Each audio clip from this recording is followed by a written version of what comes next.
Hello, and good existence to you. Welcome back for another episode of the Quiet Palace Podcast, where great legends prevail and evil wanes to dust. Hopefully. I am your host, Fet, and on this day, we shall speak of taking your multiclass to a thematic level. If you've taken a look at certain very synergetic multiclass builds, and perhaps you've tried to theory craft your own and found that you are stuck to a few options that don't fit your mental picture, well, can't say that I'm not guilty. Yes, sometimes your idea has to have its compromises before it can be on the character sheet, but when we have all potential options from the written material or some DM assistance in something homebrewish, limitless ideas can spring to life. We will cover a few good multi-class synergies and some strong potential story points as to how your character accomplished training or mastery in the specifications of their chosen classes. Let's start off with the Battle Master Fighter in the way of the Drunken Master Monk. At Fighter level 5 we get an extra attack in our feat, or ability score improvement. As a Battle Master, we have 3 maneuvers we can use to even the odds on the battlefield. There are plenty of options, and in my opinion, not a lot of wrong answers. Parry, lunging, attack, and riposte are often my common choices when I play Battle Master. With Drunken Master Monk thrown in, we get bonus action unarmed strikes that do a little extra damage here and there. Flurry of Blows now allows us to disengage at the same time, and gives us a little extra speed to be where we need to be. Hopefully. Ideally, I would go level 4 Monk for the key points and the ability score improvement while I put the rest into Fighter. The 2 feats I would aim for, unless your stats need improvement, are fairly open. Since this build works best as a close range martial, support, or damage build, you could argue a vast list of skills could be useful. Athlete can be good if you're worried about getting knocked prone. The Crusher feat is good since you have good access to bludgeoning damage. You can pick up the Sentinel feat to be a real pain in the butt for your enemies, never letting them go once they're within your reach. If there's a lot of witch hunting or common fights between you and various magic-wielding entities, Mage Slayer could be a reasonable feat to take, punishing those concentrating on spells and others casting them a little too close. Perhaps the Observant or Grappler feats for something more interesting for options in combat or ways to easily navigate the world before you. For levels, you could go 4 into Monk and rest into Fighter. Personally, forgoing the extra attack feature from one class doesn't sit well with me, but getting Evasion is definitely worth it at level 6 Monk, should you decide to advance that far. I would be more content to wait for Indomitable, even if it kills me. And it will. You could start with 5 levels into Fighter, throw the 4 levels into Monk, then climb to wherever the level cap is as a Fighter. Realistically, you could run 6 levels into Monk and the rest Fighter, as I mentioned before, to gain evasion, magical unarmed attacks, and key points. As a martial fighter, being able to more easily avoid fireballs and similar effects is a blessing. Adding Indomitable from level 10 Fighter to all of this can make for a slippery and heavy-hitting warrior. So what would the backstory of a fighter monk look like? Perhaps this individual was a soldier in the midst of a heavy conflict that did not end in his favor. Barely escaping their fate, they wander for months until they believe it would be best to search for a place that could help the young warrior escape from warring factions and the potential of death lurking around every corner. Eventually, they happen upon a monastery of sorts. Small wooden huts with a few ornate statues surrounding an ancient and elegant temple. It seems as if there is lots to eat and drink, being stowed away from surrounding conflict, and the masters that teach within this place do so in a new perspective with each lesson, where the knowledge comes innately as they dance along the stone tiles of this safe haven. Though their rank has become null, over the years they have acquired wisdom and a strong connection between body and soul, gliding and lunging across the battlefield as an elusive tactician as he applies his arts of the past and his present. The second build in line is a College of Lore Bard and a Clockwork Soul Origin Sorcerer, what I like to call the Control Freak. Your Sorceress Origin allows you to use your reaction to neutralize advantage or disadvantage on any d20 rolls, Not to mention the lower college grants you the ability to cripple the attacks or damage of your foes as a reaction. You also get to choose otherwise unobtainable spells for your character, granting lots of methods to support yourself and the party. That's not to mention how much you can bolster your allies and keep combat interesting with powerful tools for a final say on or off your turn. Being able to diversify what you have as a sorcerer is incredible, as their spell list is somewhat limited in some areas. For good reason considering the importance of metamagic and relative features, yes, but some spells are just too good to pass up. And being able to tweak them to your liking makes for a lot of fun down the road. As for feats, Magic Initiate is good for spells you want to have but have no desire to switch out as you level up. Cure Wounds is a great spell just to have sitting on the back burner, and aligning your Bard class with the Bard Magic Initiate can enhance your potential for other spells that you can test out and switch as you gain levels. Dedicating important spells and also having a freebie cast for the one you chose. You should take the Shadow Touched or Fey Touch for a little extra elusiveness where you might need it, or even Eldritch Adept for the couple useful invocations like Eldritch Mind if you concentrate on spells a lot. Metamagic Adept is also ideal if you want to have a little more bang for your buck in the spell weaving department. At level 8 as a sorcerer, you have 2 feats and a pretty grand list of spells. If you ask me, quite the force to be reckoned with. If you have at least 4 levels into Bard, that's fine, but getting to level 10 for extra magic secrets is not easily discounted. Though the sorcerer is a bit lacking in the features department, the metamagic and juicy spell list, thanks to bardic influences, leaves a good deal of experimentation. Just being able to take the shield spell or even another situationally useful one is miraculous on its own. Molding spells you would not otherwise have to your liking has proven to be quite satisfying. Aside from combining sorcerer with warlock or sorcerer with paladin, 2 very common and incredible options, the sorcerer and bard multiclass most certainly has its capabilities and is a reasonable consideration when accounting for the potential roles you could play in combat and otherwise. Adding the ability to mess with your spells, as I had mentioned, adds more intricate form of control over your magic. An alternative perspective for this build would be a support and healer focus where you might choose a Divine Soul Sorcerer or a Djinn instead, allowing for healing to be more influential and a wide selection of healing spells we can grab. Whichever way seems to be the coolest or the most suiting for what you want to play. This multi-class combination proves to be reasonably versatile. For this one, I would describe a far traveler who wishes to learn other ways to manipulate magic other than their innate capabilities, granted from energies coalesced from the clockwork nirvana in your being. Whether it be a passion from youth or a change in career, you aim to learn how to use logic and artistic expression as magical formats for your studies. Perhaps you were often found playing your flute on the rooftop of your house for many hours out of the day, and a spirit of the fae that enjoyed your tune gave you a powerful blessing.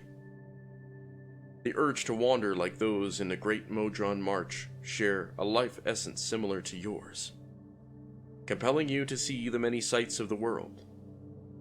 Since your studies and your genetic wanderlust feed each other, your feet are often moving towards the next library or performance hall.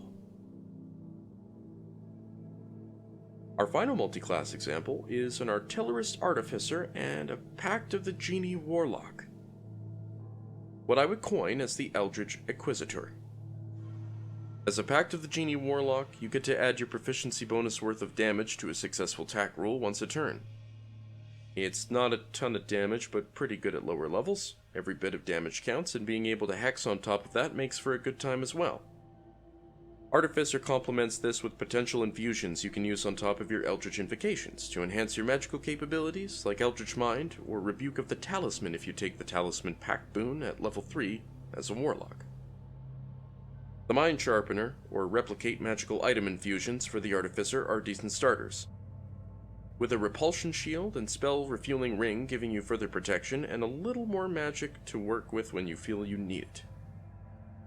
At some point, you could have advantage on concentration saves, and have a suit of Mind Sharpener armor that allows you to succeed on them anyways 4 times before next dawn. So your concentration spells can be fairly ironclad from battle to battle. Your spell list shall swiftly become diverse, and with our damage bonuses, solid defenses, and the help of our Eldritch Cannon, thanks to the Artillerist specialization, we have a lot to boast about. Then there's Arcane Firearm at Artificer level 5, which adds a d8 of damage done by your spells using a specially crafted and engraved arcane focus to enhance its conductivity. So when it comes to damage, we have a little bit of it. Taking your Agonizing Blast Invocation is the first step into enhancing your Eldritch Blast and the total damage potential. And if that's not enough for you, you can retreat into the special item your genie gives you as part of your pact. So now they have to pry you out of a metal necklace or something to even attempt to get at you. And if the blasted thing falls into a well, well, that's a future problem for your warlock. One you can probably blast your way out of. It's a mere hope that when you're down in some dark opening in the middle of nowhere, well, if you achieve level 6 in warlock, at such a point you're eligible to float out of said well and escape successfully. Perchance. A decent way to assign your levels through the adventure would be to start off with Artificer, get access to a wand, and introduce the Warlock level somewhere after that. Ideally get 3 levels in Artificer, at which point you'll also have access to the shield spell. Then you get 3 levels in Warlock for the Pact of the Talisman, at what point you can get Rebuke of the Talisman. If you or your friends within 30 feet of range are getting attacked, you can use your reaction to hurt them a little bit and push them 10 feet away from the Talisman. So it kinda depends. If your friends are wearing this, it can be useful. If you're wearing this and get in danger a lot, then I guess it would be useful. Ultimately, it's a talisman, and you can apply it how you feel it's necessary at that moment. On top of the other talisman invocations you can take at later levels, you can crank up the usefulness of this talisman and make yourself or your friends just a little harder to take down. I think I could say that a Pact of the Genie with a talisman on its own would be lots of fun to play with. But with a little bit of makeshift magic, as I call it, we can refine and enhance the total output of our outbursts a great deal. So for me, the backstory would be the most challenging. 2 very different perspectives on magic that do meld well seemingly, if not for the 2 different stats used for spellcasting.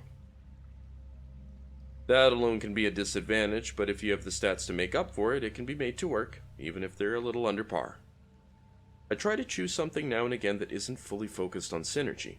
Things take time to build and develop. If cheating in Skyrim on PC has taught me literally anything, it's the journey itself is the most important part. Though there is an end, one must enjoy the path forward. The growth to the final triumph in the story, or the process from gaining just enough levels to make your character work in the way you've been building towards. That's the key to all this. Even without multiclassing, certain features entice you from the beginning that you don't get until later. I myself can't help but look ahead and ponder the options while I work up to that milestone. As for our Warlificer, as I coin it, our backstory could go a couple of different ways. Perhaps a tinkerer that found a magical breakthrough via the influence of a distant and powerful being that desires to bend the tinkerer's will. Perhaps to use this gift in their name, creating tools of destruction or powerful enhancements to the distant being's armies. Maybe this influence kicks in later down the road, especially if you start at level 1. You mastered the fundamentals of your craft and have begun to specialize in arcane artillery, and have ventured out to test some prototypes. But your backstory could of course refer to distant whispers you heard in your mind as you honed your craft as you know it today, hinting at the otherworldly influence that shall soon come to be. Maybe you struck a deal with an unbreakable and remarkably sharp mind, keen on the context of magically influencing the many mundane devices that surround us in the household and beyond. One that guided our Warlificer into the craft after bestowing upon them the potent and infectious influence of their presence. After you served them as an aspirant to the being's order and learned to invoke the powerful being's will through your actions, you applied your hand in artificery to achieve your ultimate goal of becoming the best craftsman in the world with the knowledge bestowed onto you. On the note of bestowed knowledge, I believe that's where I'll end the topic for now. I hope these examples have inspired some of you to test out new theories and maybe use this as a reference to help merge your build into your character's story. Out of these examples, I've played the Fighter Monk. It's a lot of fun, and all those mechanics could be at the forefront at any moment. So there's some things to remember to use, but I was a well-prepared individual that could make distance in 1 or 2 different ways and help my allies. I'm currently trying out a weird build I heard about in the Curse of Strahd campaign I play in. A Ranger Cleric. If you take the Fey Wanderer Ranger Conclave and the War Priest Cleric, you have an extra attack, an amount of times per long rest, lots of healing, and tons of extra damage, not to mention that extra attack I talked about is actually a bonus action attack, so you get 3 total in a turn if you want them. Not to mention, yeah, the add-ons from the bonus, from a magic bow, the bonus damage I get from taking the sharpshooter feat, the Fey Wanderer, etc., etc. It's honestly proven to be pretty powerful so far, and I'm not even level 8 in Cleric yet, where you get Divine Strikes, and that just adds more damage. So yeah, I haven't played around with too many multi-classes. It's kind of something I'm newly jumping into. I still often just kind of go one class and say to heck with the rest of it, because at the end of the day, not everyone at the table is gonna allow multi-classes. It's rare. I find most DMs are willing to allow you to do that. I haven't found any that aren't, but for those that don't, I understand your decision. It can kind of change the outcome of a lot of different things, more than you would expect. Especially when you take certain feats, the sharpshooter, etc., you could create an archer that can just topple rocks or dragons or anything you throw at them. And hell, if they, didn't have a good armor class, and you never know, they might be working on that too, then ultimately they might actually prove to be a one-man army at a certain point, and it can get pretty broken. It's rare. I found a couple people that homebrewed enough and kind of got it approved enough to make some folks just an unfellable warrior, but for the story's sake and considering what was going on around us too, I don't know, it made sense. Thank you again for joining me for this week's episode. I hope your existence has been bright and wonderful. Take care, make room for the counterspell, because you never know in these trying times. We'll talk soon.